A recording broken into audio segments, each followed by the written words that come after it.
You ask Tiger to solve. This deals with linear equations with one unknown.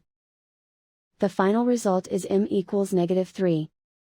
Let's solve it step by step. Simplify the expression. Expand the parentheses. Simplify the arithmetic. Multiply the coefficients. Expand the parentheses. Group like terms. Simplify the arithmetic. Group all m terms on the left side of the equation. Subtract 1000 from both sides. Group like terms. Simplify the arithmetic.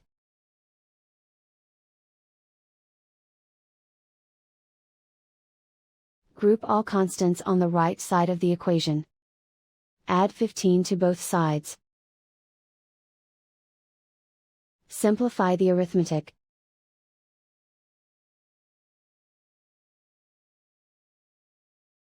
Isolate the m. Divide both sides by -5. Cancel out the negatives. Simplify the fraction. Simplify the arithmetic. Find the greatest common factor of the numerator and denominator. Factor out and cancel the greatest common factor. And so the final result is m equals -3.